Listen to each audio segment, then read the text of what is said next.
Boa tarde então a todos, a quem nos estiver a ouvir e a ver. Nós somos o podcast Distopicamente Falando, do projeto Distopia. É o primeiro episódio, vamos lá ver como é que corre, se corre bem ou mal. Eu queria primeiro que o Nuno pudesse introduzir um pouco o projeto, falar um pouco sobre o que é o Distopia, antes de passarmos propriamente ao podcast, já que o projeto ainda nem deu início e o site também saiu hoje. Por isso, Nuno, se quiseres dar umas palavrinhas. Claro, não há mal nenhum nisso. O projeto em si não é propriamente algo nunca antes visto, mas surge basicamente com o propósito de dar alguma voz académica a alunos ou recentes alumni que ainda queiram participar nesse estilo de vida. Nós vamos lançar diariamente um artigo, seja de opinião ou científico ou até cultural, e apenas esperamos que vocês gostem e que participem connosco na secção dos comentários. Hoje já podem entrar no site distopia.pt e podem ver o artigo do Daniel sobre a pandemia em Itália, que ele saberá explicar muito melhor do que eu aquilo que se passa. De resto, só espero que vocês gostem do podcast que vai ocorrer agora e talvez as emissões futuras. E passo a palavra novamente aqui aos nossos moderadores. Ok, obrigado, Nuno. Posso começar por me introduzir. Eu sou o Jorge Laires, que já me conhecem por causa do teaser trailer. Sou licenciado em Ciências da Comunicação e estou a tirar mestrado em Relações Internacionais na Universidade da Beira Interior. Passo agora a palavra ao César, que ele se possa apresentar e o seu percurso académico. E algo mais, se tiver a dizer. Olá, boa tarde. Pronto, primeiramente agradecer o convite para participar no primeiro episódio deste podcast. Acho que o projeto tem potencial para se desenvolver em algo com valor. Pronto, meu nome é César Sousa, como as pessoas conseguem ver aí escrito, não é? Sou estudante da Faculdade de Direito da Universidade de Coimbra, licenciatura. Pronto, também considero que a atividade política tem uma importância de relevante valor no progresso da humanidade e no processo da criação de personalidade das pessoas. E pronto, e basicamente sou um estudante e sou um ativista político que adora participar no debate democrático e na vida democrática do país e do mundo. Estás a estudar o quê, César? Como eu disse, estou a estudar Direito na Faculdade de Direito da Universidade de Coimbra. Ok. Passo então, Nuno, se calhar não te apresentaste o teu percurso académico. Realmente acho que me esqueci de fazer a minha apresentação. Eu sou licenciado em História na Faculdade de Letras da Universidade do Porto, com uma pequena passagem também na Universidade de Pisa, em regime de Erasmus, que foi também isso que acabou por me influenciar mais para o lado político. Em Itália aprendi bastante sobre política e cresceu o interesse. Entretanto, mudei-me agora para Braga, onde estou a estudar, sou aluno do mestrado em Ciência Política. Ok, obrigado. E tu, Daniel, queres-te apresentar? Boa tarde a todos, eu sou o Daniel Santos, também fui convidado para fazer parte do projeto e achei muito interessante ter espaço para exprimir a minha opinião, e acho que a participação política é algo que devia ser incentivada neste país e participo mais também por causa disso. E sou aluno finalista do curso em Relações Internacionais da Universidade do Minho. E pronto.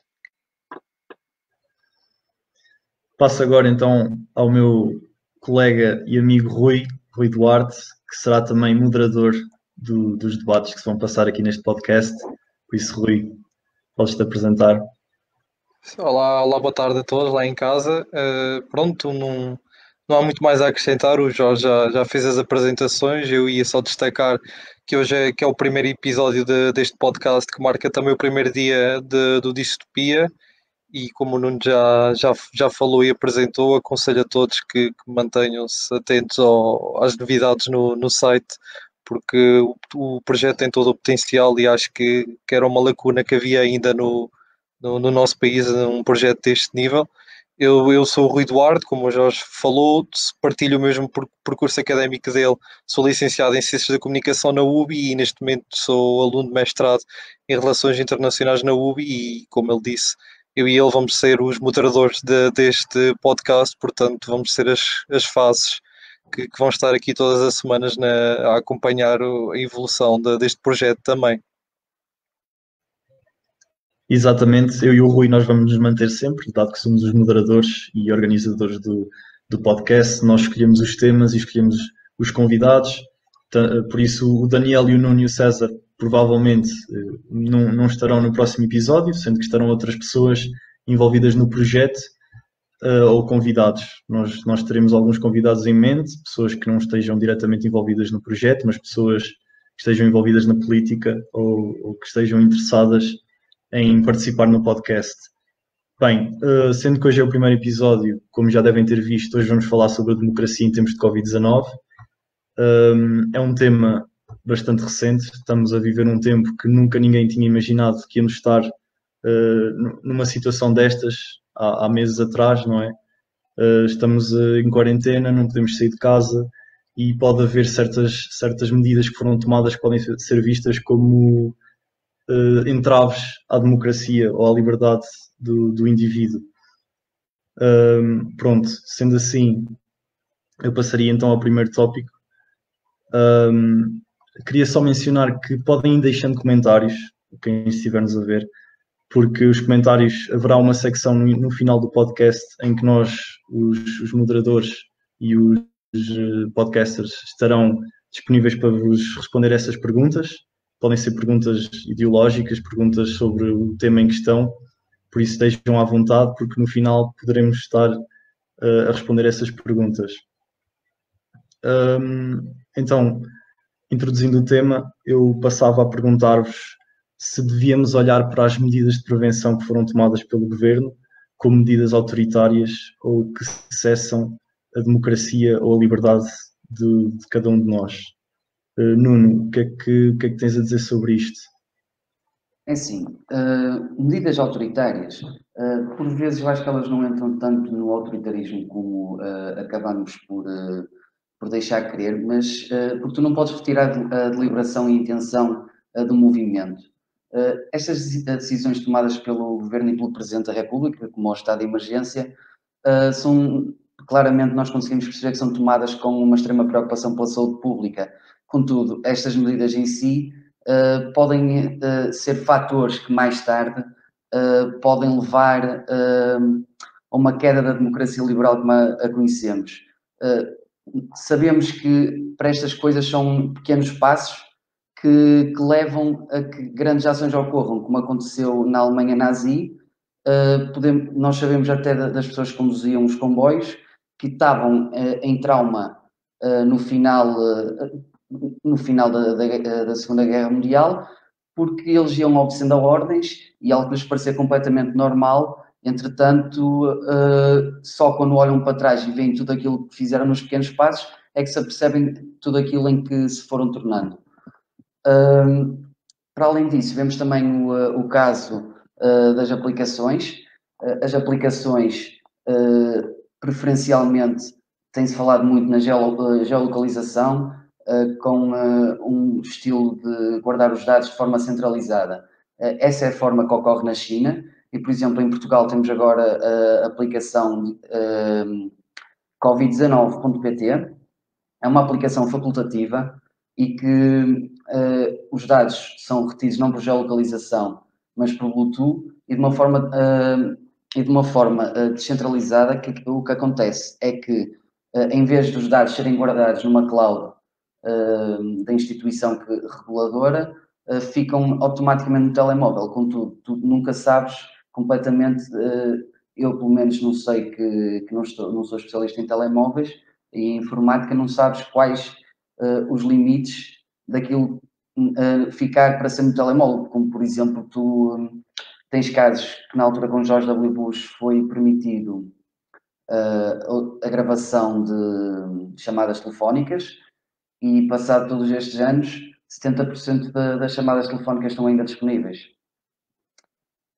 Agora, passando se calhar podia-se falar um pouco das celebrações recentes do 1º de Maio e do 25 de Abril, quase como casos de hipocrisia que levantam um pouco a questão da autoridade. São ambas datas cuja celebração é inegável. Contudo, quando se está quase obrigado, porque o estado de emergência, todos nós vimos que foi feito de uma forma completamente relaxada, e víamos esse tipo de exceções, e acho que isso também minava um pouco a autoridade daquilo que foi o estado de emergência e hoje o estado de calamidade. Sim, eu vi, perdão, eu vi o César a rir-se, já a esboçar um sorriso, quase como alguém que queria responder diretamente ao que o Nuno estava a dizer, por isso, César, estás à vontade. Não, eu comecei a sorrir por causa do que o Nuno disse acerca do 25 de Abril e das celebrações do 1º de Maio, quando ele disse a palavra hipocrisia. Mas antes, pegando na questão original que tu colocaste, primeiramente de um certo modo, eu concordo com o Nuno. Há a possibilidade de, com pequenos passos, esta situação excepcional da pandemia do Covid ser aproveitada politicamente para se atropelarem direitos fundamentais. E inclusive, essa é a questão, essa é a situação atual da Hungria. Nós na Hungria, pronto, as pessoas mais atentas, já todos sabíamos o que é que representava o Orbán desde a sua candidatura a presidente da Hungria, mas agora com a questão, com o contexto todo do Covid, ele conseguiu passar uma lei em que o permite governar por decreto em estado de emergência sem duração determinada, ou seja, por duração indeterminada, e atribuíram-lhe poderes plenipotenciários que têm sido usados nomeadamente para ferir vários direitos fundamentais, inclusive, perdoem-me a falha de memória, a questão de deixarem reconhecer os transexuais, por exemplo, a questão de, imaginem, eles aprovaram um diploma, não sei se o Nuno, se o Rui, se o Daniel estão a par, aprovaram um diploma em que basicamente punem com pena de prisão pessoas por alarmismo e disseminação de falsas informações, quando na verdade essa lei está a ser usada para detenções políticas de pessoas que discordam publicamente do governo e criticam o governo, e já existiram designadamente ONGs que alertaram para a forma da lei, a letra da lei tal e qual como ela está, dá aso para a censura da imprensa, ou seja, isso é uma clara violação da liberdade de imprensa, que por sua vez fere o exercício do direito à informação, que é um direito humano. E depois também temos a questão de deixarem de reconhecer transexuais, o que representa, primeiro tudo, não tem nada a ver com o Covid. O que é que tu vais combater com o Covid, do Covid, deixando de reconhecer pessoas transexuais? Nada. É simplesmente uma manobra de aproveitamento político para deixar de reconhecer essas pessoas, algo que fere direitos de personalidade, não só a imagem, como a honra da pessoa, como a sua própria autonomia, e inclusive é o princípio da proteção das minorias. E nesse sentido até já se começou a falar no Parlamento Europeu. O Parlamento Europeu solicitou à Comissão Europeia e ao Conselho que aplicassem sanções à Hungria por manifestos de violações de direitos fundamentais. Pronto, esse é um processo que eu, por acaso, eu tenho aqui, porque eu já estava a pensar em falar da Hungria mais tarde. Isso é um processo que está previsto no artigo 7º. Se vocês permitem que eu leia, eu acho que isso seria muito aborrecido. O artigo 7º é uma coisa muito pequena. Olha, deixem ver. Desde que não sejam muito grandes. Não é muito grande, simplesmente diz: sob proposta do Parlamento Europeu ou da Comissão Europeia, o Conselho pode verificar a existência de um risco manifesto de violação grave dos valores referidos no artigo 2 por parte de um Estado-membro. E esses valores são nomeadamente o respeito pela dignidade humana, da liberdade, da democracia, da igualdade, do Estado de Direito e do respeito pelos direitos humanos, incluindo os direitos de pessoas pertencentes às minorias. Ou seja, é isto mesmo que eu acabei de falar. Além disso, temos a questão dos refugiados. A Hungria tem aproveitado isto para aprovar também medidas xenófobas de encerramento de campos de refugiados, e se os campos de refugiados já são a situação que são, não queria entrar muito por aí, mas já são a situação que são de grave violação da proteção dos refugiados e dos apátridas e dos valores democráticos da inclusão e tudo mais, que a União Europeia supostamente defende, é uma violação ainda muito mais grave condenar essas pessoas já à morte, não as deixando entrar na Hungria.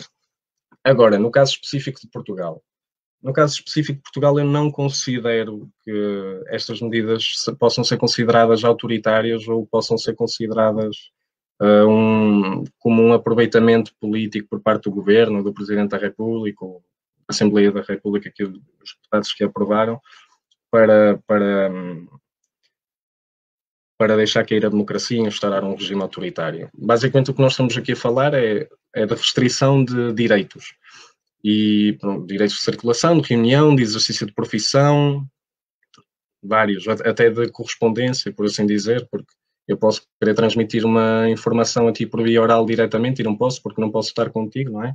Mas essencialmente, eu creio que é preciso compreender que isto é uma situação excepcional, e estas situações de exceção estão consagradas na nossa Constituição, nomeadamente no artigo 18º, no artigo 18 da nossa Constituição, está previsto estão previstas estas situações de exceção, mas estão previstas sempre tendo em conta, primeiro de tudo, o princípio da proibição do excesso. E o princípio da proibição do excesso, o que exige é que primeiro haja uma adequação às medidas restritivas que se possam executar, aplicar de direitos fundamentais. Em segundo lugar, uma necessidade, ou seja, por exemplo, a questão de deixarem de reconhecer transexuais em Portugal não seria impensável, nunca seria possível fazer isso, porque não é nem adequado, nem é necessário para combater o Covid.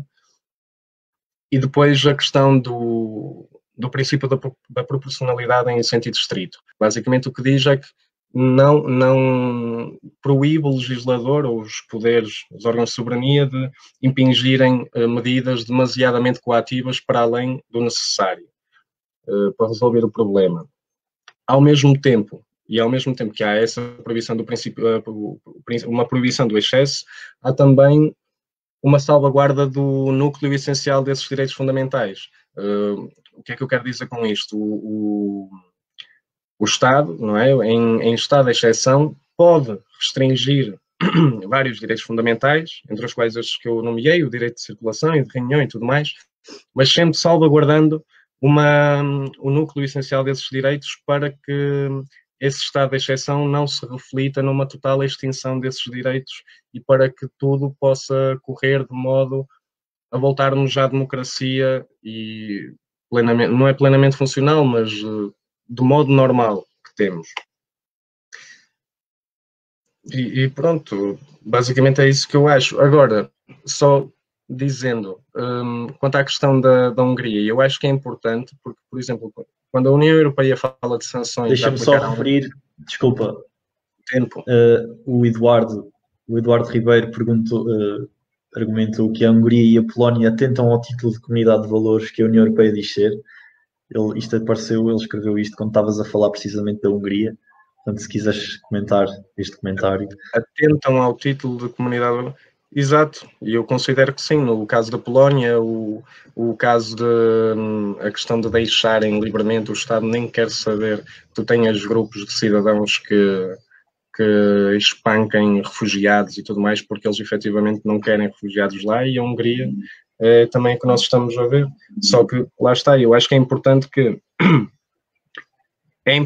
primeiramente se sancione a Hungria, mas acho que também é preciso ter em conta que essas sanções não devem penalizar o povo mais uma vez. Porque se tu tens um povo que já está a ser penalizado pela supressão dos seus direitos democráticos, dos seus direitos humanos e fundamentais, tu se aplicares, por exemplo, simplesmente sanções económicas à Hungria, quem vai sofrer mais uma vez é o povo, não é o Orbán. E pronto, eu só queria deixar essa nota. Acho que é preciso ponderar bem estas questões, porque simplesmente aplicar sanções pode significar um duplo sofrimento do povo, o que pode legitimar ainda mais a concordância do povo com medidas anti-europeias de soberania nacional e fecharem-se ao mundo e ficarem na sua bolha ditatorial.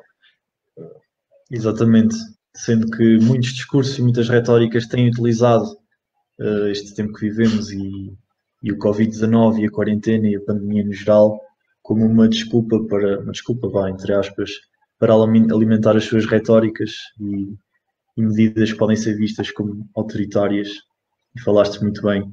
Daniel, queres adicionar alguma coisa?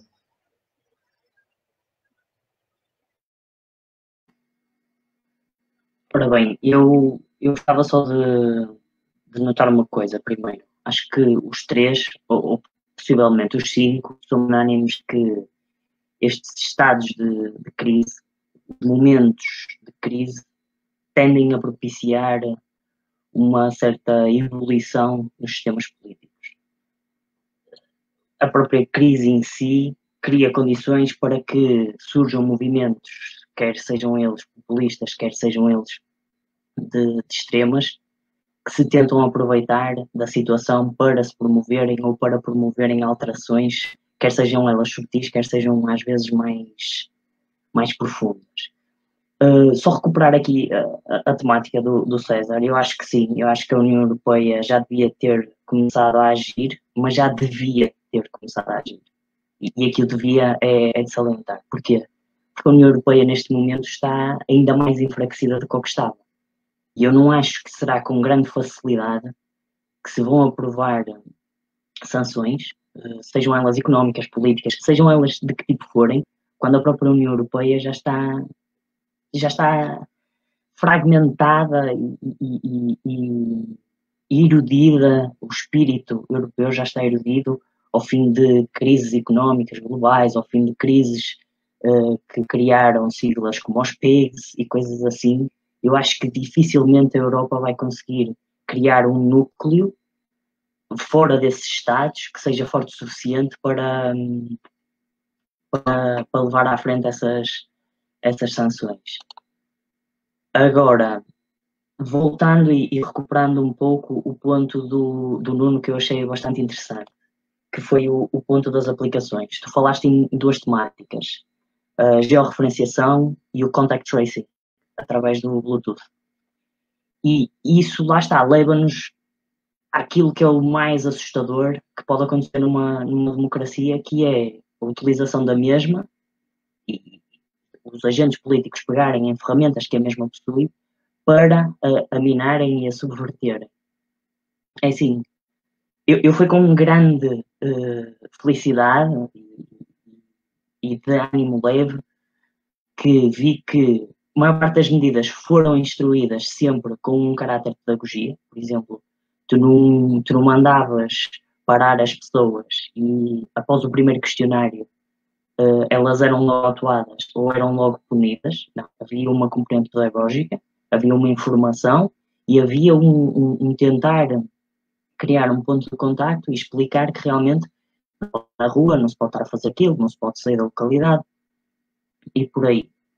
E mesmo em relação a esse tipo de aplicações, foi com alguma felicidade que eu vi que a maior parte delas são, lá está, também não são impositivas, ou seja, são pensadas numa maneira voluntária, que para mim não poderia ser de outra forma, porque caso contrário, quer dizer, todos nós temos um telemóvel que registra tudo aquilo que nós fazemos e tudo aquilo que nós pensamos ou que deixamos de pensar, e era uma tirania absurda, eles de repente começarem a usar esse tipo de informações, ok, para combater o Covid, mas que informações essas que depois de serem publicadas e divulgadas, como este podcast, ficarão para toda a eternidade na internet, no registro de alguém, em alguma cloud, em algum cofre, em alguma coisa.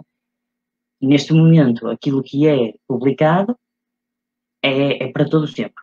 E acho que aí foi com algum ânimo que vi que Portugal não se excedeu, apesar da União Europeia ter permitido que esse tipo de medidas fossem tomadas logo, e não estou consciente a 100% de como é que foi feita a norma europeia, mas pareceu-me que era muito à base de cada Estado poder fazer quase como tivesse interesse, mas pronto, Portugal acho que seguiu bem no caminho, não vi grandes comoções para tentar subverter o sistema e acho que aí também é preciso dar os parabéns aos nossos políticos, porque isso é só uma questão de desejar, porque nós no início da pandemia também vimos que o povo o que queria era que se fechassem fronteiras, era que se implementassem medidas fortes, era que se combatesse o vírus, e muitas vezes também se pode combater o vírus com liberdade, com direitos, com democracia, não é preciso ser só a coartar tudo para que o mesmo não progrida. Às vezes até o contrário, não é? Às vezes a própria informação e a liberdade em pesquisar essa informação combate muito mais depressa esse vírus do que o contrário. Basta pensarmos, por exemplo, na gripe espanhola, o controle de informação que era feito ainda durante o tempo de guerra permitiu que a primeira vaga ocorresse quase como se ninguém soubesse que aquilo estava a passar. E ela fica com o nome de espanhola porque Espanha era dos poucos países que não tinha controle de informação nessa altura. Quer dizer, e nesse aspecto nós temos que sempre ser capazes de ver que estes momentos de crise têm perigos sempre associados.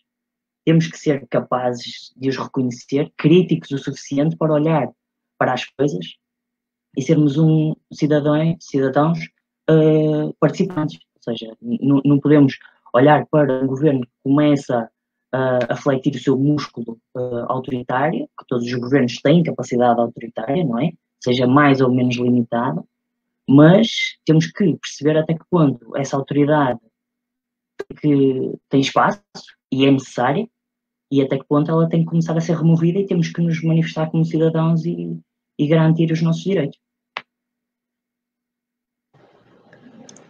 Bem, enquanto o Daniel estava a falar, recebemos mais um comentário no Facebook. Neste caso foi o Paulo Ferreira que pergunta: acham que as restrições impostas pelo estado de emergência justificam perante esta pandemia ou foram excessivas? E vai um pouco de encontro com aquilo que estamos agora neste momento a falar, portanto eu pedia, já que foste a última pessoa que estava a falar, Daniel, que comentasses um pouco estas palavras e estas perguntas em relação a um pouco daquilo que também já vinhas a falar. É assim, eu até agradeço esta questão porque permite-me tocar noutro ponto que eu gostava de abordar, que é, a nível de Portugal, eu não acho que tenham sido excessivos. Eu acho que houve momentos em que houve uma limitação da liberdade extra, por exemplo, quando não se podia sair das localidades, e nesses 2 fins de semana em que nos vimos privados dessa capacidade, para algum motivo, para alguma emergência, teria que ser um risco, não é? Porque há momentos, e eu acredito que devido à componente que eu ressalvei há bocado, pedagógica das forças de segurança, em como todos os cidadãos deveriam ser abordados, eu acho que mesmo numa situação dessas, se uma pessoa tivesse uma desculpa plausível para não se encontrar confinada, eu acho que haveria compreensão e haveria capacidade de o fazer, porque às vezes, sei lá, por questões de saúde, por questões familiares, podemos ter que realmente quebrar essa contenção, quebrar as medidas impostas e possivelmente pôr-nos em risco outras pessoas, mas por necessidade. Quer dizer, se alguém tiver que ir ao hospital por alguma coisa de urgência imediata e esse hospital fica fora da localidade, porque só tem lá essa especialidade, por exemplo, acho que não haveria nenhuma força de segurança que nos impedisse de o fazer e, com toda a razão, não é? Porque são questões de um foro muito especial. Mas eu acho que Portugal, devido ao sistema político e devido aos sistemas de proteção social que temos, que ainda temos alguns, eu acho que tomaram-se medidas acertadas. Não vou ao ponto de dizer que não há espaço para melhorar ou que não poderia ter sido feito melhor. Eu acho que melhor pode-se sempre fazer e estamos sempre a aprender com estas situações. É de relevar o facto que foi a primeira vez que tivemos um estado de emergência. Quer dizer, apesar disso, também configurar-se como um precedente, a abertura de um precedente, e haver considerações muito sérias em relação ao que se faz por causa disso mesmo, eu acho que também temos que aprender com isso e não podemos descartar essa curva de aprendizagem. Mas, por exemplo, às vezes usam-se muitos outros países para se olhar depois também para Portugal. E ultimamente então fala-se muito dos Estados Unidos, como é de esperar, de um país que é tão conhecido internacionalmente e que tem uma sombra tão grande. E fala-se, por exemplo, de que os Estados Unidos não confinaram, ou não fizeram isto, ou fizeram aquilo, e por aí vai. E às vezes as pessoas esquecem-se de adaptar a realidade dos Estados Unidos às medidas que se tomam nos Estados Unidos. Nós não podemos, por exemplo, pedir medidas que foram tomadas nos Estados Unidos, ou medidas que foram, por exemplo, tomadas na China, porque eu lembro-me de ver muito isso no início, que devia ser a fazer como a China fez, fechar toda a gente em casa, usar drones, não deixar ninguém sair à rua, e assim é que se combatia bem o vírus e se tinha eliminado a ameaça. Mas quer dizer, na China fez-se isso porque existe capacidade para o fazer, e as pessoas esquecem-se que para essa capacidade de se fazer, depois também se vive num estado em que uma pessoa tem pontos sociais, em que uma pessoa, para ter acesso a certo tipo de regalias e de classes e estratos sociais, tem que ter uma dificuldade e às vezes é quase impossível, não é? Sairmos do padrão social em que estamos, porque é um Estado que esmaga o cidadão por completo. E, nesse aspecto, eu acho que foi completamente ajustado. Como, por exemplo, seria desajustado impor o mesmo tipo de medidas que foram feitas em Portugal, obrigar negócios a fechar a 100%, se não houvesse, por exemplo, uma capacidade de absorver o prejuízo que as empresas iam ter e salvaguardar empregos. Porque, quer dizer, isto é uma das coisas que eu acho mais relevante. Quando um governo chega ao pé de um cidadão e diz: tu agora deixas de trabalhar, e uma pessoa diz: ok, porquê? Porque tens que parar de trabalhar, vai salvar vidas, vamos evitar a sobrecarga do Sistema Nacional de Saúde e vamos assim impedir que o problema seja maior. Ok, mas o governo, no nosso caso, foi capaz de chegar à nossa beira e dizer assim: mas calma, não te preocupes já, vais ter um mínimo garantido, seja de salário para subsistência, seja de poderes voltar ao teu trabalho assim que as coisas minimizem e regularizem o suficiente para que isso aconteça, e por isso não tens que ficar tão preocupado. Vais ter perdas, mas as perdas vão ser distribuídas por toda a gente, e haverá meios ou mecanismos para colmatar aquilo que é de limite e de excessivo. Agora, por exemplo, nos Estados Unidos eu acho que isso era impossível de fazer. E às vezes usa-se muito os Estados Unidos, como eu estava a dizer, para justificar coisas que se fizeram bem ou que se fizeram mal. Eu acho que num sistema como o dos Estados Unidos, em que existe muito a individualidade do cidadão, em que existe uma desconfiança gigante, que nós aqui não olhamos para o governo com alguma proximidade e alguma confiança, não é? Olhamos para os nossos representantes. Nos Estados Unidos olha-se para o governo com aquela máxima básica do no taxation without representation, ou seja, o governo está lá para regular, mediar, mas existe uma desconfiança máxima, existe sempre uma tentativa máxima de o conter ao máximo possível e que ele não se intrometa na economia, nem se intrometa na vida individual de cada cidadão.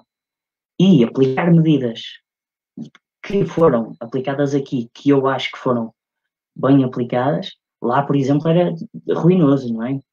Ainda agora vemos que existem grandes movimentos de contestação lá, por causa disso mesmo, porque as pessoas desejam ter uma liberdade que é deles, que para eles vale mais do que qualquer tipo de contenção ou de proteção, ou seja o que for. Mas voltando agora ao nosso caso, eu acho que as medidas em si não foram excessivas, porque houve sempre, como o César há bocado dizia, o assegurar do mínimo possível dos direitos que estavam a ser limitados. As pessoas tinham sempre desculpas, as pessoas tinham sempre múltiplas formas de contestar aquilo que lhes estava a ser retirado, e acho que se podia ter ido além um pouco mais, só em situações muito pontuais, porque a ideia geral foi cumprida, a ideia geral foi de que deveríamos todos manter o máximo possível em casa, mas depois também temos que nos aperceber que lá está, as pessoas têm que sair, as pessoas têm que trabalhar para assegurar serviços essenciais, e se poderíamos ter melhorado, acho que sim. Eu falo nisso num artigo que será publicado daqui a alguns dias, por exemplo, em relação a questões como as máscaras. Acho que nós deveríamos ter pensado mais, logo desde o início, como é que se ia voltar a abrir. Ninguém contesta como se fechou, ninguém contesta como se combateu e como se limitou, mas as pessoas se calhar vão debater mais afincadamente como se deslimita, como se volta ao normal, porque a normalidade tem que voltar. E não é só o novo normal, mas a própria normalidade tem que voltar. Com isso deixo o espaço a algum colega para dar a sua opinião também. Antes disso, eu vou só dizer, desculpa César, vou só mencionar para as pessoas que nos estão a ver que o resto dos comentários vamos guardar para o final para respondermos, ok? Que é para não restringirmos muito o tempo a responder às perguntas e a falarmos mais sobre os tópicos que tínhamos preparado, mas todas as questões serão respondidas no final do direto, ok? Eu passo então ao César. Eu queria só deixar uma nota, porque depois, quando acabei de responder, e pronto, isto também entra no âmbito da questão do Paulo Ferreira, já agora obrigado, mas eu esqueci-me de falar da questão do 25 de Abril e do 1º de Maio, que era que o Nuno retratou como uma hipocrisia. Eu esqueci-me completamente disso. E eu queria dizer, pronto, tal e qual como o Paulo Ferreira coloca, a questão que nós temos que nos colocar a nós é: essas restrições que foram implementadas são legítimas? E a meu ver são. Porquê? Porque ninguém foi proibido de celebrar nem o 25 de Abril nem o 1º de Maio. E eu pessoalmente eu celebrei-o.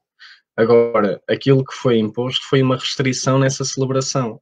E depois nós temos de ter em conta que nós vivemos em democracia, mas em democracia representativa. E pressupõe-se que nós delegamos a nossa representação enquanto cidadãos participantes na vida democrática aos deputados e ao Presidente da República, que elegemos diretamente, não é?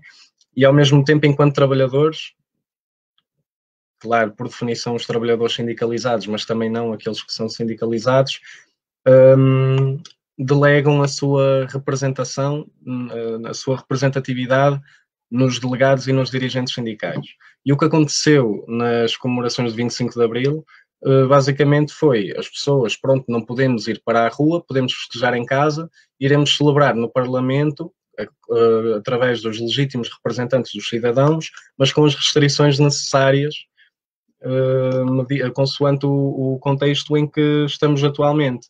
Já no 1º de Maio, por exemplo, foi possível fazer aquilo na rua, porque pronto, como eram os delegados e os dirigentes sindicais, havia uma possibilidade de logisticamente fazer aquilo na rua, coisa que não seria possível no 25 de Abril, porque se as pessoas fossem para a rua no 25 de Abril, tu não ias conseguir garantir um afastamento, um distanciamento físico suficiente, não ias conseguir garantir inúmeras medidas que seriam necessárias para a celebração ser feita em modos aceitáveis. E, portanto, eu não considero que seja nenhum ato de hipocrisia, até porque nos tempos que vivemos atualmente, como estávamos agora anteriormente a falar do Orbán, os fenómenos dos populismos da extrema-direita, como Orbán, Bolsonaro, Trump, Le Pen, Erdogan e aquele holandês, eu nem me lembro do nome, nem provavelmente sei pronunciá-lo, portanto também não interessa. Esses fenómenos todos já surgiram muito antes do Covid. Ou seja, com ou sem Covid, nós estamos numa altura da história em que é importante, primeiramente, celebrar a democracia, lembrar as pessoas a importância que a democracia tem, lembrar as pessoas e as gerações mais novas, inclusive, do que foi preciso lutar, das pessoas que morreram, que sofreram, para conseguirmos chegar onde estamos hoje, e nem estamos a meio caminho daquele do estado em que eu pessoalmente considero que devíamos estar. E depois, na questão do 1º de Maio, é essencial haver essa celebração, que não é uma celebração, é um protesto. É essencial haver essa cerimónia em contexto de Covid, mediante todo o panorama que nós tivemos de alta selvageria no mundo laboral, de despedimentos em massa, de aproveitamento de grandes empresas, do layoff e tudo mais. Ou seja, é essencial salientar a importância da proteção de quem trabalha e de quem faz efetivamente a economia girar, porque nós cada vez mais estamos a perceber que afinal não são os banqueiros, nem são os corretores da bolsa, nem nada. São as pessoas que muitas das vezes estão nas camadas mais baixas da sociedade que realmente fazem este mundo girar e continuar a viver. E então, sendo assim, eu não considero que nem as celebrações do 25 de Abril, nem do 1º de Maio sejam um ato de hipocrisia. Quanto à questão da China, que eu também na altura eu queria falar e esqueci-me, claro que a China tem graves problemas, Eu não vou defender a China de modo algum. Espera lá, Mas- César, deixa-me só te interromper, que o Paulo Ferreira também faz uma questão precisamente a mencionar a China. Obrigado mais uma vez pelas questões e pode-te ajudar a fazer aqui uma linha de pensamento e de raciocínio. Já que vais falar nisso, aproveito para mencionar este comentário. Eu ia só falar porque, pronto, toda a gente pressupõe que as pessoas conheçam o sistema chinês de uma mistura, não é? Uma simbiótica entre capitalismo e comunismo, não é? Eles têm um forte mercado, têm grande investimento privado e ocupam são poderosos em vários setores da economia em vários países, inclusive a nossa EDP, quando a privatizaram, PSD e o CDS, quando a privatizaram, não privatizaram, é como se fosse uma nacionalização de outro país, porque neste momento, não é? A Three Gorges Trees é uma empresa pública chinesa, ou seja, ela é do Estado chinês, ou seja, a EDP é como se fosse uma empresa nacional da China, não é? Ou seja, a China tem um grande poderio, mas eu não creio que a eficaz resposta da China perante o Covid tenha sido fruto de medidas repressivas, predominantemente, mas sim de a China ter um Estado muito forte, porque a China, como tem um Estado muito forte, consegue, sendo necessário, consegue dirigir todos os esforços da nação numa sinergia, numa combinação de esforços, por exemplo, na construção, na saúde e na investigação científica. A China, querendo, como é o Estado que tem a voz, por assim dizer, querendo, puderam dirigir toda a investigação científica no sentido do tratamento de Covid e na criação de uma vacina, dominando a construção, conseguiram, não sei se se lembram, foi logo no início, isto aqui ainda nem tinha chegado a Portugal, construir um hospital em 10 dias, e pronto, isso deve-se não só, como o Daniel estava a falar, à questão específica da China, de ser um país muito grande, também tem muitos mais recursos financeiros e tudo mais, mas também pelo facto de haver um Estado muito forte e muito interventivo na sociedade, que fez com que pudesse haver uma direção única na resolução daquele problema. Pronto. Mas, ao mesmo tempo, como o Paulo Ferreira está a colocar, demonstra-se a fragilidade de outros países quanto à dependência perante a China, por exemplo, agora na questão dos ventiladores, das máscaras, mas isso não é uma decisão propriamente da China, foram muitas das grandes empresas que se decidiram sediar na China. Assim, há quem possa debater que pode não ter sido uma decisão direta da China, mas pode ter sido uma estratégia da China há muita gente que diz isso, tenho a certeza que partilham essa opinião. Nuno, tu tens alguma coisa a acrescentar à questão da China? Sim, em relação à China, sabemos preponderância económica e mesmo ao nível de poder político que a China tem vindo a ter nos últimos anos. Fala-se muito, há imensas teorias da conspiração que, na minha opinião, não apresentam muita validez. Claro que a China consegue capitalizar naquilo que tem sido a pandemia, porque foi o primeiro país a recuperar, mas mesmo assim também sofreu as suas casualidades. Agora, não sabemos completamente porque a China, o Partido Comunista Chinês, tem por hábito não divulgar de forma completa os dados, mas eu acho que já havia imensa dependência, como o César estava a referir, eles trabalham bastante com agentes privados que trabalham para o Estado e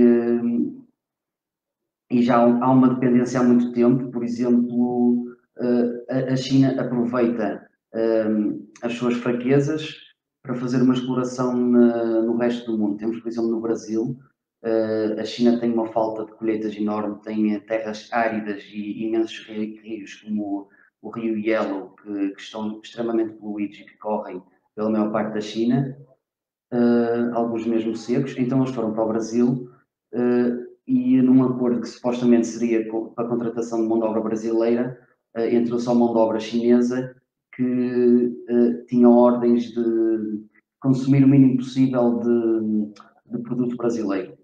Na altura isso gerou alguma controvérsia na cidade em que ocorreu, não me recordo da própria, mas só demonstra um bocado também a própria dependência, até porque agora Portugal entrou quase a correr na One Belt, One Road, que é uma tentativa do renascimento da Rota de Seda. A China já tinha preponderância antes disto e não creio que capitalizou muito mais que aquilo. Agora ajudou, porque a China, através dos seus dados económicos, havia uma previsão que antes de 2030 estivesse a entrar numa recessão económica, porque pela primeira vez o seu número do PIB estava a decrescer. Mas não penso que vá capitalizar dessa forma. Agora, conseguimos ver também a fraqueza nos Estados Unidos na sua liderança neste momento. É por aí. Sim, Bem, o então, António Silva Laires comentou só que dizer e alegar que a China, isto é precisamente uma opinião que vai adversa ao do César, dizer e alegar que a China tem um Estado muito forte é apenas um eufemismo para dizer o que está à vista de todos nós. A China é um governo totalitário na sua gestão política e um Estado protetor de um capitalismo de Estado ou um capitalismo altamente protegido pelo Estado. César, se quiseres comentar. Não, eu não nego que o que o António Laires disse é verdade, mas também convém lembrar que é possível tu teres Estados totalitários sem uma forte economia de Estado baseada na economia privada e na iniciativa privada, e assim sendo, esses Estados totalitários podem não ser passíveis de terem o poder de resposta que a China teve neste caso. Ou seja, a questão não está em ser totalitário ou não, autoritário ou não, a questão está efetivamente em ter uma intervenção forte pública do Estado, porque se o Estado não tiver meios para agir. Ok. Podemos então se calhar passar ao próximo tópico. Rui, pedia-te a ti para lançares o tema e o debate. sim, vamos, agora já estamos a falar há muito tempo sobre estas questões, embora tenha havido aqui um desenvolvimento interessante da temática, acabou por resumir muito bem quase tudo o que estava por visto falar. Resta falar um pouquinho, também já foi abordado aqui, que é a questão da liberdade. Se falamos em democracia em termos de Covid-19, também podemos falar da liberdade em termos de Covid-19, e eu pegava exatamente naquilo que o Nuno começou por falar das aplicações para haver o controle, e eu gostava de saber a opinião dos três, mas primeiramente ouvi a opinião do Nuno, que foi ele que lançou o tema, se concorda se concorda com o recurso às novas tecnologias para controle de populações durante uma situação de pandemia, claro, porque acho que há já vários estudos que mostram que de facto pode ser uma ajuda a nível de saúde pública, e se não existe aqui um conflito entre a saúde pública e as liberdades individuais também. E por último, já para lançar já duas perguntas, se conseguires responder, se achas que governos, se antes do Covid já se falava muito da questão da privacidade, se achas que aquilo que estamos a assistir pode não ser uma nova tentativa de governos de aproveitarem esta situação das novas tecnologias para instalar uma certa cultura de aceitação por parte das pessoas de serem vigiadas? É assim, ao nível das aplicações, como eu já afirmei, eu pessoalmente não sou a favor. Sendo facultativo, não vou instalar. Acho que entra bastante na privacidade a cada um tem o direito, contudo, compreendo perfeitamente a própria ideia da criação de uma aplicação, porque quando tentas tratar da saúde pública, esta acaba por ser uma das formas quase mais que produzem um efeito mais significativo, de forma a conseguires controlar a epidemia, pandemia já. Mas um dos problemas que este próprio controle começa a causar é aquilo que eu referi há 40 minutos atrás, que é os pequenos passos. Nós temos um caso de uma ilegalidade aqui em Portugal que aconteceu e que, entretanto, foi reprovada, que foi o Governo Regional dos Açores. O Governo Regional dos Açores teve desde 28 de março, creio, 1.800 pessoas obrigadas a fazer o confinamento num hotel, vigiados por guardas, e tu não tinhas sequer a possibilidade nem de demonstrar que não estiveste em locais onde pudesses vir a ser um suspeito de Covid, ou mesmo que tivesses residência própria nos Açores, eras obrigado a ficar confinado. Entretanto, houve o César vai ter que me perdoar, porque o meu latim não é grande coisa, ele é que é de direito, mas um habeas corpus, estás a rir, espero não me ter enganado, e o juiz considerou aquilo uma ilegalidade, e isto levou, não sei se já estou a entrar um bocado mais já nas tuas perguntas, mas começa-se também a demonstrar que a própria população com o medo, porque lá está, eu acho que o estado de emergência, na minha opinião, não teria sido necessário, mas com o medo tudo se torna muito mais racional. E nós no início não tínhamos quase informações nenhuma sobre o vírus, ainda hoje há muita coisa que não se sabe, e isso causa muita irracionalidade, tanto que nós vemos que o advogado e o juiz que consideraram ilegal o facto do Governo Regional dos Açores obrigar as pessoas a estarem confinadas a um hotel, levam ameaças e insultos diariamente, com medo da sua própria proteção. Agora, entrando mais as outras duas perguntas que colocaste, em termos de uma vitória da autocracia, não propriamente. Assim, em termos de emergência, uma autoridade máxima acaba sempre por surgir, visto que torna muito mais fácil de gerir o Estado e a própria forma como as pessoas vão agir. Mas já referido aqui pelo César, o Estado da Hungria, com o Orbán a aproveitar para passar a lei onde o Estado está em estado de emergência indefinidamente. Temos também em Israel o Netanyahu, que ordenou encerrar na maior parte dos tribunais, isto também no escândalo de corrupção onde ele iria ser julgado. E tu vês, vocês conseguem ver que tem havido um maior autoritarismo, e isso pode assustar, mas não creio que possa ser uma vitória, porque pode ainda vir a ser revertido. Tu tens países como a Índia, a China, a Tailândia e o Egito que decretaram ilegal a passagem de notícias sobre o Covid que não fossem aprovadas pelo governo. Não é propriamente uma vitória, mas podem estar a caminhar para lá. Quanto está à falência de um sistema, uma ideologia, não creio tratar-se numa falência, mas realmente, como já referi, há um perigo enorme à existência da democracia e da própria liberdade. Daí ser muito importante os debates sobre que limites e linhas cruzar.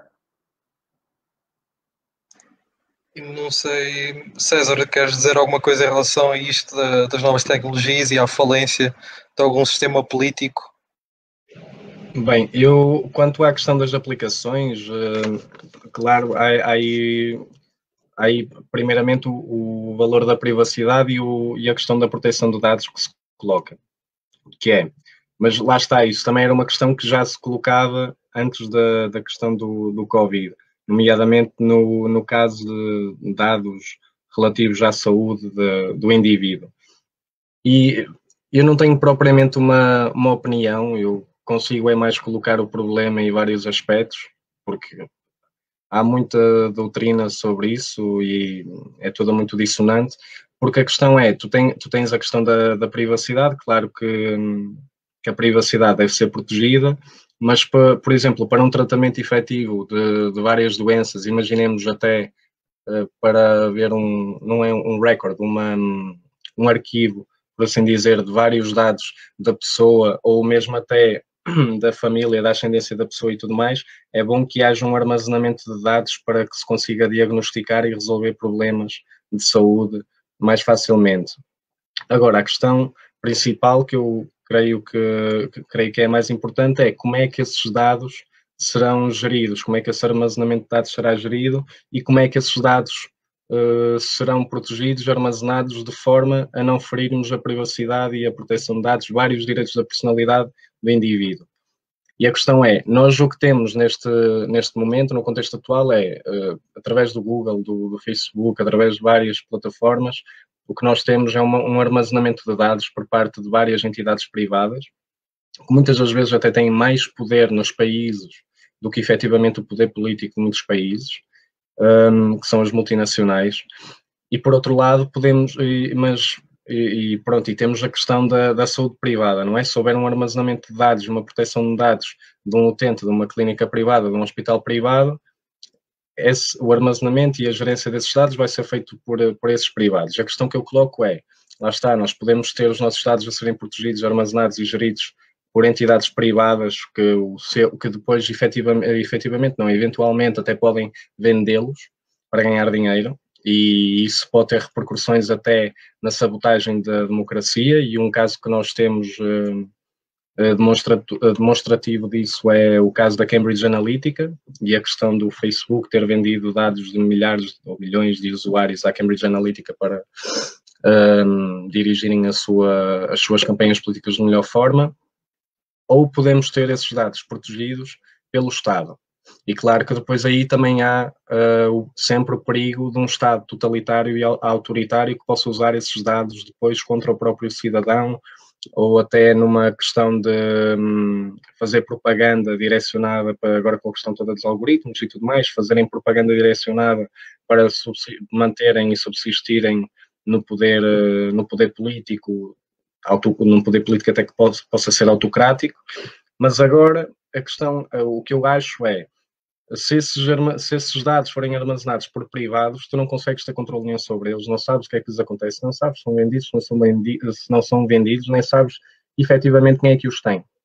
Nós hoje em dia lemos um jornal, queremos ler uma notícia online, a questão dos cookies e tudo mais, eu já tentei anular tudo, mas chega uma altura em que tu não consegues anular tudo, porque aquilo vai para centenas de coisas, centenas de parceiros, tu nem sequer imaginas metade dos destinos dos teus dados. Enquanto que se for um Estado, em princípio, há sempre um escrutínio que pode ser feito pelo público, não é? Um escrutínio que pode ser feito pelos cidadãos, de modo a garantir que esses dados estão a ser protegidos devidamente, consoante o princípio também da privacidade, a reserva da intimidade do indivíduo e vários direitos da personalidade. E é isso que eu acho quanto a essa questão. Não sei se me alonguei muito, não sei se me desviei do assunto. Não. Eu agora ia só pegar naquilo que tu disseste também para ouvir o Daniel sobre esta temática, mas também perguntar-lhe diretamente, então, se ele acha que no caso destas aplicações de serem, digamos, da responsabilidade do Estado, ele estaria mais aberto a aceitar ser localizado, sabendo que os seus dados estavam a ser guardados, armazenados pelo Estado e não por empresas privadas. Só dizer, desculpa, antes do Daniel responder, desculpem, porque um Estado democrático responde perante o princípio da transparência, da prestação de contas e da publicidade. E depois tem a questão de o poder político, tu sabes quem ele é. Agora, as multinacionais são pessoas coletivas em que muitas das vezes é muito difícil até determinar quem é que é o responsável pelos atos dessas empresas. O que pode cair é responsabilidade de todos, não é responsabilidade de ninguém, é responsabilidade da empresa. A empresa pode desaparecer, mas as pessoas continuam a existir e depois já abrem outra empresa que faz exatamente a mesma coisa e é um problema que não se consegue resolver. Enquanto que o poder político, o Estado, tu consegues dirigir os teus esforços diretamente. E desculpa, Daniel. Eu queria só adicionar a isso que estavas a dizer, César. Sim, claramente que as empresas não podemos... É muito ideológico tu quereres confiar na empresa ou no Estado, porque o Estado pode ser um partido político, estás a entender? E não ser o partido político que é democraticamente eleito, tudo bem, mas pode não ser o partido político com que tu te identificas e que tu não confies, estás a entender? Ou seja, a questão não é tão à base de Estado ou empresas, mas tem tanto mal num lado como no outro. Tentando manter aqui neutro. Pronto, pensando então ao... Era só uma coisa, Daniel, tu a seguir vais nos querer matar por estar-nos sempre a interromper, mas foi aquilo que eu te referi na nossa conversa, que há coisas que não me afetam no momento, e tu podes ter completa confiança em quem está no poder agora, mas tu não sabes quem será o próximo primeiro-ministro português. Se calhar ninguém esperava inicialmente que o Trump viesse a chegar à liderança dos Estados Unidos da América, o Bolsonaro, e agora tu deixavas esses dados, confiavas os dados nessas pessoas. Tu não sabes, e se os dados ficam armazenados, seja numa empresa privada ou numa empresa pública, eventualmente vai acabar por dar os mesmos resultados. Para mim, devia de haver uma maior regulação na forma como os dados são guardados. Eu não gosto de ter os meus dados guardados. Conheço imensas pessoas que nem sequer utilizam redes sociais apenas por causa disso, mas eu também sinto que não vale a pena chegar a esse extremo, porque, lá está, tu trocas sempre um bocado da tua liberdade em troca de, seja qualidade de vida ou segurança. E depois cada pessoa tem direito a fazer a sua gestão, mas temos de estar todos completamente advertidos sobre os perigos que isso engloba.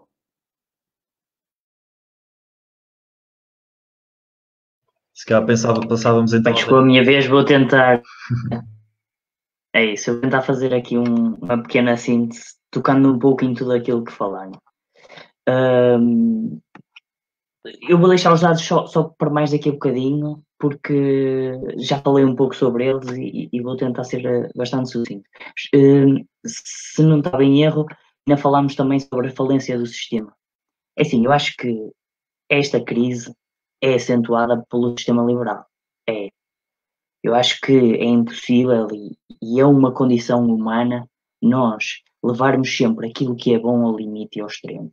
E nunca acreditamos no velho adágio de que tudo o que é em exagero, mesmo que seja bom, não, lá está, nunca dá bons resultados. E se olharmos bem para a maneira como as pandemias tendem a progredir, quando falamos de meios de transporte em massa e que são altamente eficazes e rápidos a mover pessoas, é aí os pontos principais de salto entre fronteiras e que possibilitam que elas se tornem mesmo pandemias que não sejam só epidemias e que avancem devagarinho e que sejam previsíveis. E é aqui que eu digo que o sistema liberal falha um pouco, não é que falhe, mas demonstra as suas fragilidades, porque o sistema liberal não conseguia a 100% lidar com isto. Nós não podemos olhar para a questão da pandemia e dizer que o business as usual ia dar bom resultado, não é? Por alguma coisa que nós implementamos medidas temporárias, mas medidas coercitivas e que eram limitativas da nossa liberdade. Contudo, e agora relembrando as sábias palavras de Benjamin Franklin, quem troca liberdade por segurança não merece nenhuma das duas, certo? E eu quero dar atenção a esta frase, não pela troca em si, mas pela questão de nós temos que trocar a liberdade todos os dias. Trocamos por conforto, como já disseram, por bem-estar, por segurança, por muitas coisas. A questão é, quando olhamos neste momento, em termos de pandemia, para estas palavras temos que pensar trocar a liberdade, mas não trocar a responsabilidade. Ou seja, nós estamos muitas vezes dispostos a instalar aplicações, a ter governos altamente interventivos, fortes, muito capazes, independentemente das suas intenções ou não, deixando isso um pouco de lado, porque acho que todos conseguimos perceber e todos chegamos ao ponto fulcral que é um governo com más intenções usa mal o seu poder, certo? Seja muito ou pouco, acaba sempre por o fazer. Também é velho o adágio de que o grande poder corrompe de grande forma, mas aquilo que é preciso ter noção é que, principalmente quando olhamos para a mensagem do Benjamin Franklin, eu gosto de olhar para ela com essa questão da responsabilidade. Eu falei nisto no início, de que as pessoas exigiam uma ação do Estado, exigiam que o Estado intervisse e que o Estado tomasse medidas e tomasse medidas bastante fortes e claras. Mas as pessoas podiam ser responsáveis também, logo imediatamente, e começarem a implementar a maior parte das medidas que foram decretadas. Quando se falava em distanciamento social, se todos nós fôssemos minimamente conscientes, começávamos desde logo a não contactar de próximo com as pessoas com quem é que coabitamos ou com quem temos que contactar no nosso dia-a-dia, na nossa vida, não é? Por isso, eu percebo que o sistema liberal, sem dúvida, que foi levado ao seu limite, que não era possível fecharmos os olhos e dizermos não, isto vai passar, vai correr tudo bem e podemos continuar a nossa vidinha sem haver limitações, mas ao mesmo tempo, se fôssemos mais responsáveis, se nós defendêssemos essa liberdade de forma um pouco mais vincadamente, não é necessário perdermos então tanta quanto isso, certo? Nós conseguimos assegurar a nossa segurança sem entregarmos de mão beijada a nossa liberdade. E agora, fazendo a ligação aos dados, aquilo que eu disse há bocado foi exatamente isso. Eu, questão pessoal, acho que deve ser só voluntário a recolha deste tipo de dados, e aí depois deixo exatamente à individualidade de cada um. Eu podia estar aqui a debater as questões de que se do lado estadual ou do lado privado estão melhor ou mais bem seguros os dados. Eu vejo problemas de ambos os lados. Quando já referiram aqui, um Estado autoritário é um Estado que é democrático e depois, de repente, aproveitam-se de uma situação e muda, é problemático eles terem os nossos dados todos. Assim como é uma empresa que tem mais força do que um Estado, não é? A questão acho que é mesmo individualidade, acho que deve haver, lá está, se calhar aqui sou um pouco repetitivo, deve haver responsabilidade de cada um, saber quais são os dados que partilha, saber qual é o limite que aceita que a sua liberdade seja posta em causa e a sua privacidade no futuro, e fazer uma análise cuidada, porque assim, de uma maneira geral, eu até na licenciatura estou a ter uma cadeira sobre cibersegurança e tenho um olhar bastante crítico em relação a isso. Poucos são os Estados que conseguem assegurar a segurança dos dados. Nós temos agora um centro de dados construído pela Altice, que provavelmente vai ficar lá, vai ser uma construção muito bonita, vai estar bem equipado e assim.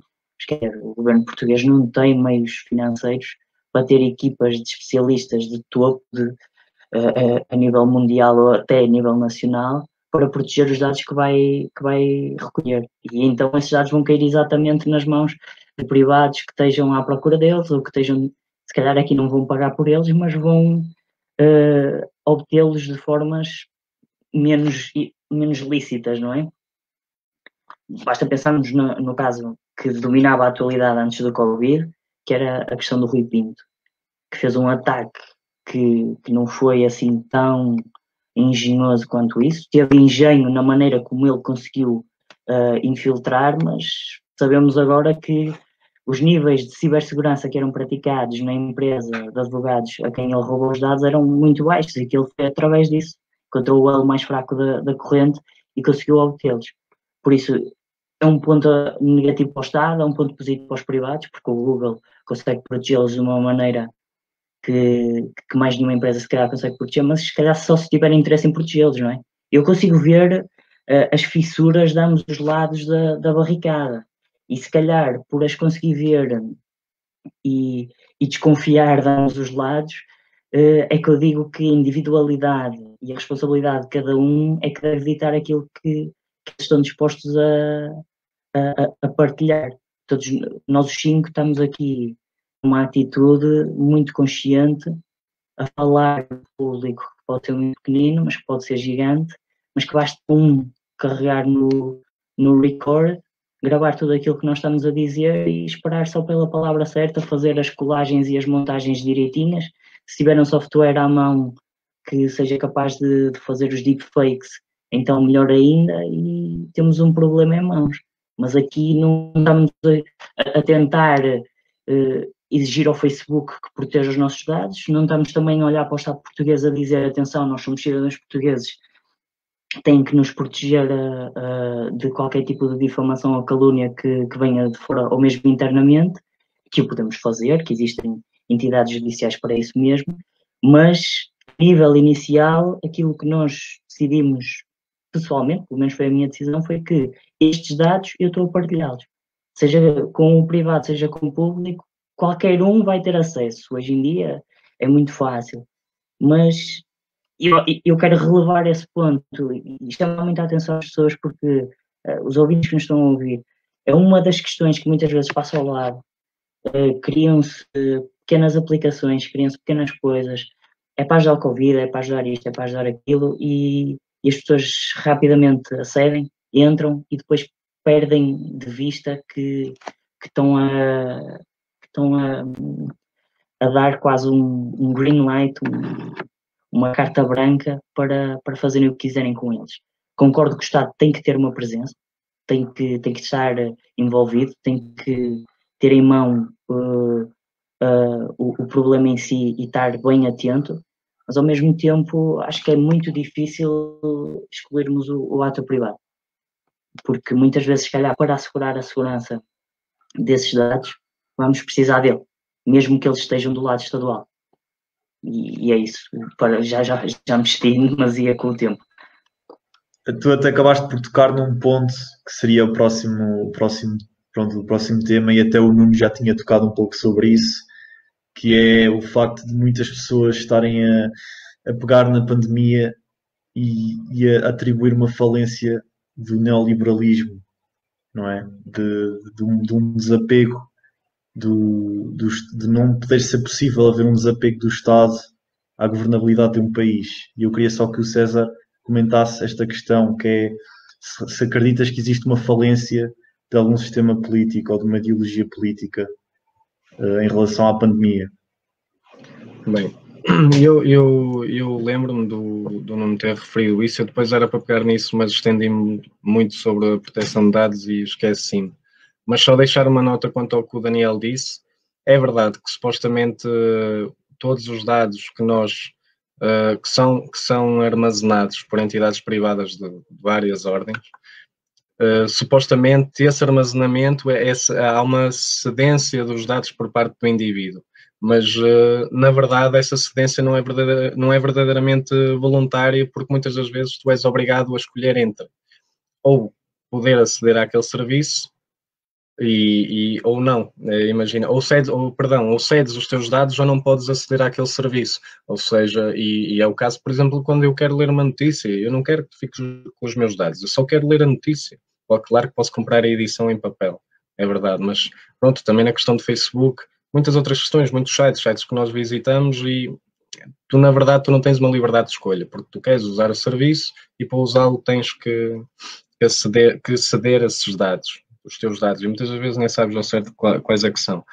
Mas quanto à questão da falência, eu acho que isso é uma questão engraçada e pertinente, porque primeiro eu considero que o momento que nós estamos a viver, eu tenho uma amiga que uma vez usou essa expressão e eu acho que é muito acertada, que é um momento epocal. Isto é, nunca houve um episódio assim na história. Claro que tivemos a questão da gripe espanhola também, tivemos muitas pessoas que morreram com a Segunda Guerra Mundial, já tivemos muitas situações historicamente relevantes e que espero eu nunca sejam apagadas da história, mas este momento também é um momento epocal, e se nós éramos uma geração que pensávamos ou dávamos a entender que estávamos num período de não história, essa tese foi, para mim pessoalmente, eu acredito que essa tese foi completamente abaixo com esta questão do Covid. Porquê? Primeiramente, e eu acho que pode, como já falamos antes da questão da Hungria, eu não quero estar sempre a debruçar sobre isso, mas acho que é um bom exemplo. Pode haver uma falência da democracia em alguns contextos, nomeadamente culturais, em alguns estados, mas não propriamente pelo Covid, indiretamente pelo Covid, porque já toda a gente sabe, já há muita gente a sofrer o impacto económico da crise sanitária, e o que se avizinha, que já está a começar, e já está nos Estados Unidos, por exemplo, já há 22 milhões de desempregados, já estamos a sofrer uma crise económica, e normalmente, não é normalmente, mas muitas das vezes, quando há uma crise económica, sucede-se também, às vezes, por vezes, uma crise política, e quando acontece, as pessoas, por uma ânsia de estabilidade, por uma ânsia de recuperação da qualidade de vida que tinham anteriormente, ou de uma melhoria de qualidade de vida, podem vir a compactuar com modos de governo, com líderes políticos, com atores políticos antidemocráticos. Ou seja, claro, a democracia em alguns contextos eu considero que possa estar em perigo. Mas outra coisa que eu considero que neste momento está em efetiva falência é o capitalismo. Porque o período que nós estamos agora a viver foi foi espetacular, eu acho, para colocar várias contradições a descoberto do capitalismo. Em primeiro lugar, logo a questão da falácia e, por exemplo, a iniciativa liberal, pelo menos as pessoas que eu conheço da iniciativa liberal, tem muito essa perspectiva, que é, por exemplo, no que toca à socialidade do Estado, e eles acreditam muito mais na filantropia privada e na caridade privada, e dá muito bem para ver agora que se as pessoas têm tido alguma ajuda, não tem sido de privados nenhuns, por mais gente rica que tu tens, mas sim do Estado. Claro que há o caso das caixas solidárias, que foi um projeto que, parecendo descentralizadamente, passou a ocorrer. Alguém teve essa ideia, começou a disseminar essa ideia nas redes sociais e as pessoas começaram a aderir, mas é uma coisa muito ineficiente. São pessoas que, pronto, dão enlatados, dão umas caixinhas de arroz, não é muita coisa. E depois, claro, que também tens as IPSS, que são quem tem desenvolvido a maioria desse trabalho de caridade, pessoas que estão em necessidades iminentes de comida, com graves carências financeiras. É verdade que são privados, mas os IPSS neste momento só conseguem, ou melhor, até hoje, porque antes do Covid já era igual, só conseguem prestar essas funções, esse serviço, porque são financiados pelo Estado e porque fazem parte do setor convencional, concessionário, que representa, que desempenha essas funções de setor social. E a questão é essa, se o capitalismo já falha em termos de normalidade, tens pessoas todos os dias a viver em extrema pobreza, a morrer à fome, já temos tecnologia suficiente para produzir em excedente e tens uma distribuição muito não igualitária nem equitativa dos bens que são produzidos no mundo, em termos de normalidade. Se o sistema já falha, desculpem atrapalhar. Em tempos de crise é que se vê a sua verdadeira face. E se isso aconteceu na questão da filantropia, aconteceu, por exemplo, mostrou muito bem a falha na retórica da necessidade da iniciativa privada, por exemplo, no caso da saúde. Temos o caso da SAMS, que fechou logo, com a questão do Covid, fechou logo, deixando 95 mil beneficiários à aderida, assim, não interessa. Temos o caso, por exemplo, em Santa Maria da Feira, eu e o Nuno somos de Santa Maria da Feira, tivemos o caso do laboratório, o laboratório Germano de Sousa, que na altura da Páscoa, para quem não sabe, o laboratório Germano de Sousa, como em outros concelhos, estava encarregue de fazer os testes de despiste de Covid, e, primeiramente, nem nunca cumpriram o número de testes que era suposto fazer, que se não me engano eram 400 por dia, nunca cumpriram. E, em segundo lugar, decidiram fechar na altura da Páscoa, porque era Páscoa, em completa pandemia, sem ligar patavina à utilidade social e ao serviço que deviam estar a prestar à sociedade e ao país. Ou seja, esses serviços com utilidade pública já deu muito bem para ver que devem estar na mão do Estado, porque o Estado verdadeiramente é que está a agir no interesse dos cidadãos. Os privados podem agir num serviço que tenha interesse público, possa ter utilidade pública, mas na verdade agem mediante os seus interesses, para os seus interesses. E isto não é ideológico, isto é como as coisas funcionam. Depois, na questão, por exemplo, da necessidade de iniciativa privada nas indústrias e em vários setores. Primeiramente, nós tivemos, deu para ver, o grupo Iberdrola, o o Jerónimo Martins, vários grupos económicos, agora não me consigo lembrar de todos, são muitas notícias, que decidiram aproveitar-se do layoff, que despediram logo os trabalhadores mais precários, sem querer saber como é que as pessoas iam sobreviver, tendo plena noção de que as pessoas iam ter dificuldades financeiras e nem sempre esses grupos tinham efetivamente prejuízos ou necessitavam de fechar. Simplesmente se aproveitaram da política de layoff que o governo permitiu para poupar uns trocos, não é?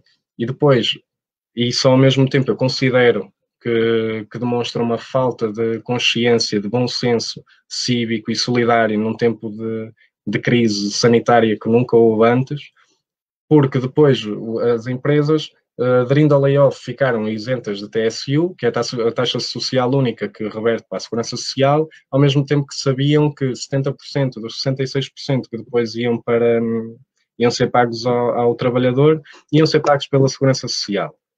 Ora, a Segurança Social, na verdade, funciona como fiel depositário dos descontos da reforma do trabalhador, não é? Ou seja, basicamente o que está a acontecer com esta política de layoff é que o trabalhador está a pagar o seu próprio salário com o dinheiro que tem depositado na Segurança Social e que estava à espera de receber mais tarde. E era claramente desnecessário para muitas empresas. Depois, por outro lado, também tiveste grandes empresas que não fecharam, que se mantiveram a trabalhar, e muitas das empresas nem sequer cumpriram respostas sanitárias. Eu não quero estar a precisar nomes de empresas, mas, por exemplo, eu sei casos de pessoas que continuaram a trabalhar neste tempo todo de Covid e gel, luvas e máscaras só havia para as pessoas dos escritórios. Ou seja, os trabalhadores todos, a ralé, não é? A ralé, a camada da base que andava ali a trabalhar, todos em contacto uns com os outros e tudo mais, não tinham acesso a nada disso. Isso é um perigo enorme, não só para os trabalhadores, como para a família desses trabalhadores, como para todo o país, e demonstra uma falta de senso de solidariedade, de cooperação tremenda por parte César, desculpa, vou-te só pedir para abreviares um pouco a tua resposta, que é para passarmos à parte do responder aos comentários, está bem? Desculpa. E depois, lá está, como também já falamos antes, o caso, eu gostava de falar do caso dos Estados Unidos, porque os Estados Unidos são o país mais capitalista, não é? São um país capitalista por definição. E o que tem acontecido nos Estados Unidos é, já tens 22 milhões de pessoas desempregadas, porque não tens uma lei laboral que proteja os trabalhadores, já tens milhões de pessoas a ser forçadas a recorrer a cozinhas comunitárias, solidárias, de caridade, e tens milhares, agora não tenho os números precisos, eu lembro-me na altura de ler a notícia de pessoas a morrer com recusa a tratamento médico porque não têm seguro, não têm um serviço nacional de saúde disponível, e então morrem às portas por não ter dinheiro para pagar um seguro. Agora, o que eu considero é que esta crise sanitária e também a crise económica que se avizinha podem ser um bom passo, claro, à custa de muito sofrimento, claro, mas podem ser um bom passo para uma passagem de uma societas para uma comunitas.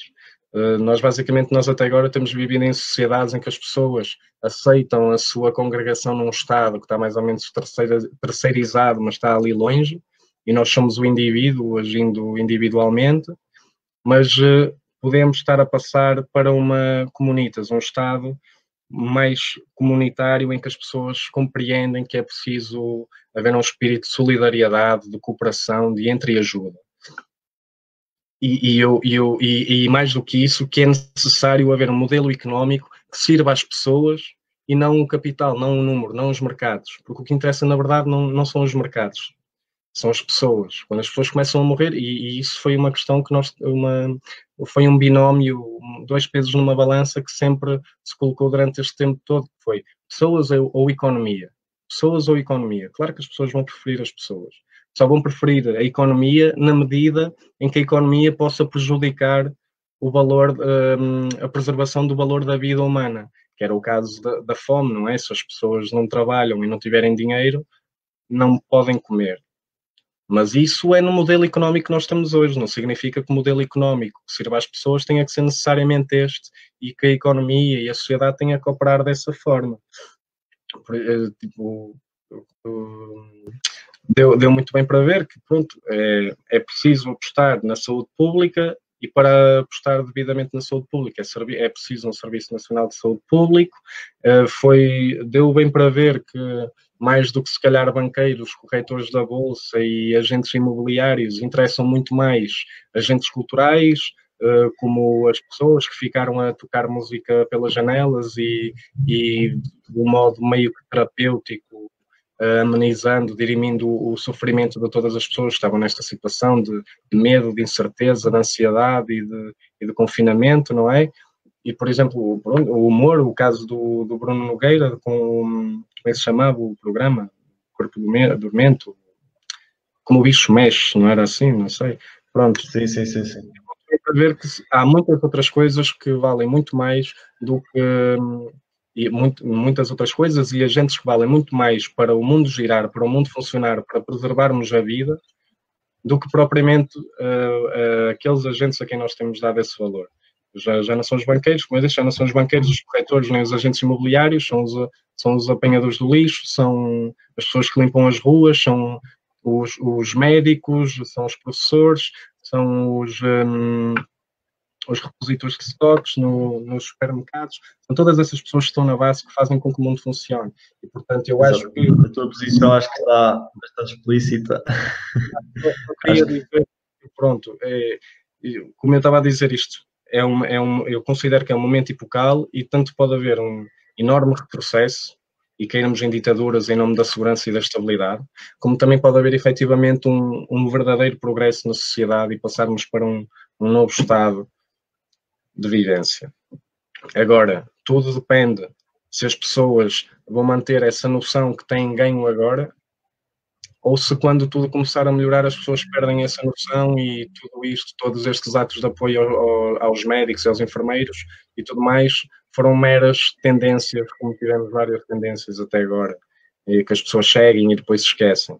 Eu acho que é preciso as pessoas aprenderem e manterem-se no mesmo espírito e lembrarem-se do que efetivamente importa para a vida humana. Na verdade, é para isso que a economia e a política servem, é para preservar a vida humana.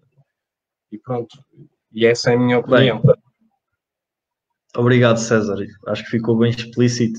E eu queria só relembrar as pessoas que estão a ver, tu deste modo a reagir aos comentários, que o Distopia é um projeto muito amplo no espectro político e nós temos pessoas de todas as ideologias e de todos os pensamentos políticos bem amplamente abertos e temos pessoas de todos os pontos de opinião política. Eu passava então para respondermos às perguntas dos comentários que as pessoas foram impondo.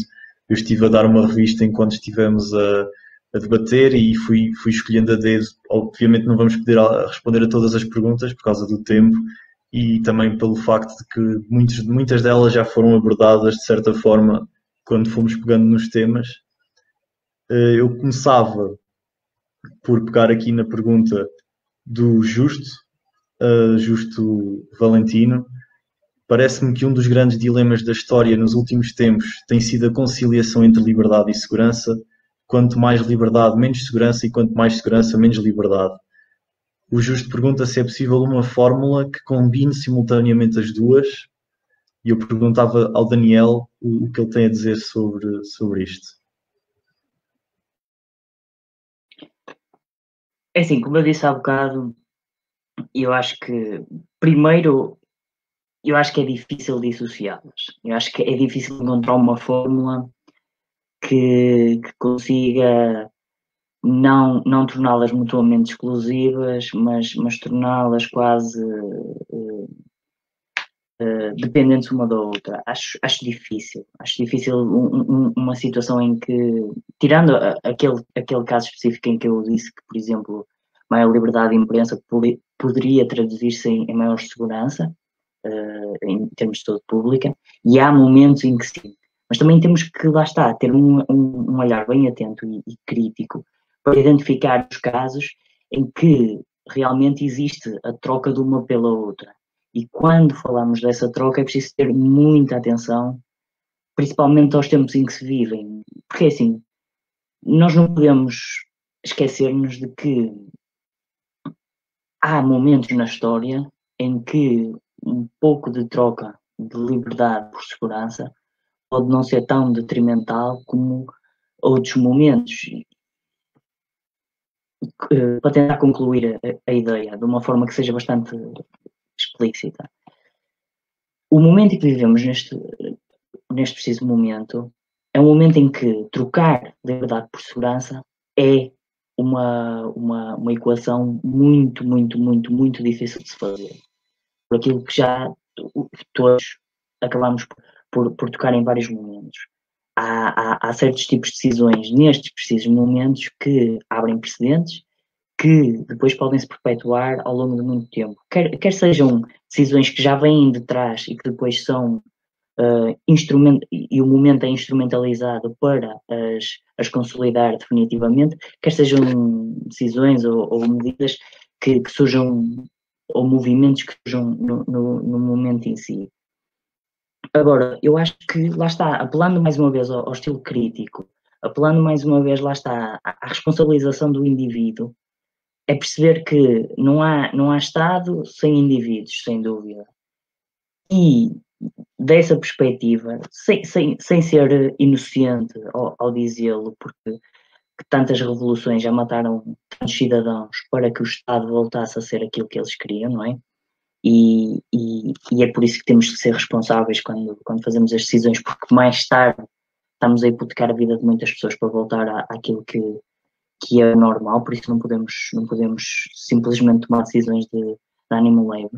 Mas eu acho que é muito difícil haver um momento em que, quer dizer, encontramos uma fórmula perfeita em que conseguimos trocar exatamente a liberdade correta pelo número de segurança específico ou qualquer coisa assim. Isso é uma visão que acaba por ser muito dual, acaba por ser também, se calhar, muito preto e branco, e nós não vivemos no mundo de preto e branco. Nós vivemos no mundo de cinzentos, como eu disse há bocado, há momentos em que maior liberdade é mais segurança, sem dúvida, e há momentos em que não. E nesses momentos temos que ser críticos e pensar que tipo de liberdade é que vamos abdicar. Eu, por exemplo, eu sou o primeiro a dizer que, em relação às aplicações, é uma liberdade que eu, pessoalmente, não quero abdicar e não acho justo nem correto que se forcem as outras pessoas a abdicar dessa liberdade. Mas fui o primeiro a abdicar da minha liberdade de movimento e a manter-me em casa quando chegou esse momento, certo? Por isso, acho que, mais uma vez, apelar à responsabilidade individual, porque quando temos uma população altamente envolvida e responsável na política, ela deixa de ser só do exclusivo interesse do poder político em si. Quando temos uma sociedade mais envolvida, existem condicionantes que começam a ter cada vez mais relevância sobre o pensamento político e sobre a ação política. E agora, infelizmente, eu não consigo encontrar nenhuma situação em que seja sempre claro que vamos conseguir tentar a liberdade e a segurança ao mesmo tempo ou que se vão perder as duas simultaneamente. Acho que em situações extremas, de extremismos, como o caso que eu referi durante a espanhola, a gripe espanhola, em que não havia liberdade de imprensa e aí deixava de haver saúde pública, ou em situações que sejam no outro extremo, em que temos uma liberdade tão grande e uma desresponsabilização tão grande perante essa liberdade, porque às vezes a liberdade acaba por criar alguma responsabilização também, não temos nenhum tipo de segurança também. Só de um exemplo rápido, para que isto não pareça palavras vazias, quando falamos em demasiada liberdade de imprensa, e vamos ser claros no que é demasiada, toda a liberdade de imprensa é pouca, mas quando falamos em campanhas de desinformação, em fake news, fenómenos muito recentes que andamos a observar, isso já se pode considerar como um excesso de liberdade de opinião, não é? Veicular opiniões que sabemos de antemão que são incorretas e que têm o mínimo objetivo só de causar distúrbio e destruição do tecido social, acho que é excessiva liberdade. E aí, sim, aí temos uma situação em que toda a liberdade possível de fazer seja o que for, dizer seja o que for e não haver qualquer tipo de repercussão, é um detrimento para a segurança também. E acho que só nesses dois casos é que nós conseguimos observar um preto e um branco, quase. O resto é tudo cinzentos, vários tons e muito difícil, e lá está, que deve ser debatido, e acho que é isto que a distopia tentou e que acho que estamos a conseguir, que é o quê? Trazer estas questões. Eu sou um ávido crente no debate e acho que só assim é que dá para fazermos alguma coisa. E concluo aqui o meu comentário. Ok, obrigado Daniel. Nós seguimos então agora com mais uma pergunta para um dos nossos comentadores aqui. E a pergunta que escolhi dar a seguir já está aqui visível para toda a gente, que foi colocada pelo Pedrito Teixeira, que pergunta: faz sentido a diferença de tratamento entre o futebol e a cultura, que até tem maior peso no PIB do país? E eu colocava esta questão, direcionava esta questão ao Nuno para saber a opinião dele em relação a isto. Eu acho que este é dos comentários com uma resposta mais sucinta que podemos dar, porque claramente o futebol faz parte da cultura aqui em Portugal. Eu sou um grande fã de futebol, tal como da restante cultura. Acho que realmente sim, ao nível de IVA, de bilhetes para ir ver um jogo de futebol, devia ser reduzido de forma a estar como o IVA para espetáculos de cultura. E há pouco mais por onde se possa desenvolver para esta, porque a cultura é importante. Se bem que tu no futebol tens uma certa diferença para a cultura, é que a cultura leva-te a novos desafios mentais, leva-te a um enorme crescimento, seja para que vertente for, e onde há uma grande difusão de próprias ideias políticas também. Tu, no futebol, mesmo sendo cultura, acaba por ser uma cultura mais parca, no sentido em que tu estás só a desfrutar. Eu adoro, estou cansado de um dia de trabalho e desfruto do futebol só por desfrutar. E isso é cultura também, é cultura tu ires a um café e saberes o plantel de cor de qualquer equipa do Aves e estás a falar disso com um colega. É cultura tu ires a um estádio de futebol com os teus amigos e pagares o mesmo que pagas para ir a um concerto com os teus amigos. São experiências completamente diferentes, mas acho que se enquadram. Bem, se calhar passávamos sobre não discordo com nada do que o Nuno disse, mas acho só que pronto, nessa questão depende da seção de cultura que nós tivermos, porque imagina, se tu tiveres uma seção da cultura enquanto valores e costumes tradicionalmente considerados por uma determinada população, não é? Num contexto histórico, historicamente, temporalmente e geograficamente localizado, aí acho que não deve haver nenhum tratamento, nenhuma diferença de tratamento, e é evidente que o futebol nessa acessão faz parte da cultura portuguesa também. Mas agora, se tu tiveres em conta uma acessão da cultura enquanto aquilo que cultiva, porque cultura vem daí, não é? A cultura do campo, estás a cultivar coisas que depois vais comer, não é? Vais colher e comer, e na cultura intelectual, por assim dizer, tu estás a cultivar o raciocínio, a crítica, a reflexão, não é? Ou seja, coisas que fazem pensar. E aí acho que aí é diferente, porque a cultura que cultiva é algo que te faz pensar, que te faz evoluir enquanto pessoa, no desenvolvimento pessoal e na autorrealização do indivíduo. O futebol não, o futebol, nessa acessão, o futebol já não entra na cultura, mas sim no entretenimento. E nessa acessão acho que se justifica uma diferença de tratamento. Só queria dizer isto. Bem, acho que por hoje podíamos ficar por aqui, já que nos estendemos bem mais do que aquilo que tínhamos previsto. Queria agradecer a todas as pessoas que nos estiveram a ver, mesmo um agradecimento muito especial a todos os que nos acompanharam desde o início do episódio. Fiquem atentos aos próximos episódios, porque certamente que vão haver mais, não é? Eu acho que correu muito bem para aquilo que é um primeiro episódio e estendemos-nos bastante. Se calhar vamos ter que tentar controlar um pouco mais o tempo e cada parte, cada pessoa a falar. Se calhar é um erro nosso de moderadores, temos que tentar moderar um pouco mais o tempo. Mas pronto, penso que é isso. Se alguém quiser acrescentar mais alguma coisa, penso que não. Eu aproveito só para me despedir de toda a gente, já que também não há grandes comentários e esperar voltar a marcar presença e que o público continue a demonstrar este grande nível de empenho. E porque assim, apesar de haver muitos comentários que são não é conflituosos, mas incentivam o debate e a resposta de volta. Eu acho que é isto, eu acho que a sociedade é isto. Só através deste nós precisamos de debate, sim. É isso.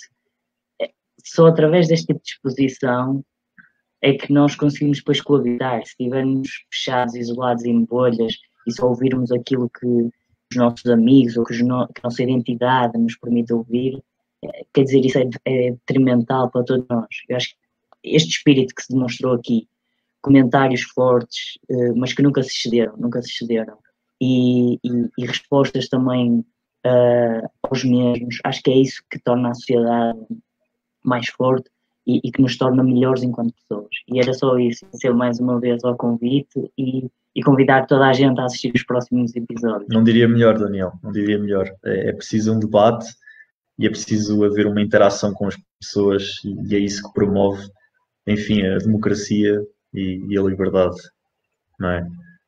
Pronto, acho que podemos ficar por aqui. Agradeço mais uma vez a todas as pessoas que estiveram a ver e a todas as pessoas que comentaram. Nós certamente estamos todos muito agradecidos pelo apoio e pela interação que tivemos hoje e espero que corra assim tão bem nos próximos episódios. E pronto, acho que é isso. Obrigado a todos mais uma vez e resto bom dia, bom fim de semana. Bom fim de semana. Fim de semana. Bom fim de semana a todos.